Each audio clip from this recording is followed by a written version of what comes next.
చంద్రబాబు నాయుడు గారు, పవన్ కళ్యాణ్ గారు, అలాగే చంద్రబాబు నాయుడు గారి కుమారుడు లోకేష్ నాయుడు గారు వాళ్ళ బూటకపు ఆరోపణలతో విపరీతమైనటువంటి తప్పుడు ప్రచారం చేయడం జరిగింది. మా ప్రభుత్వం మీద విషం చిమ్మినటువంటి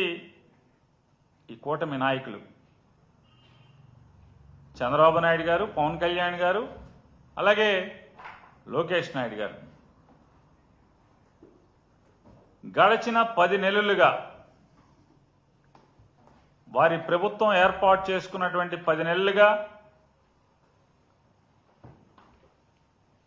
అదే మద్యాన్ని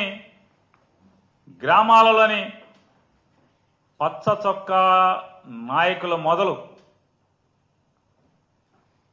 ఎమ్మెల్యేలు, మంత్రులు, ప్రభుత్వ అధినేతలు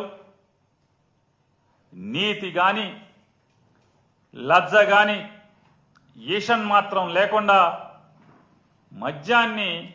పాడికొండలాగా మార్చుకున్నటువంటి పరిస్థితులు ఇవాళ మనందరం చూస్తున్నాం.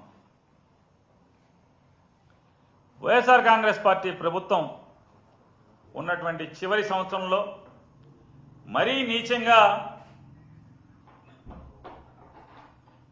వైఎస్ఆర్ కాంగ్రెస్ పార్టీ ప్రభుత్వమే కల్తీ మద్యాన్ని వినియోగదారులకి అమ్ముతుందని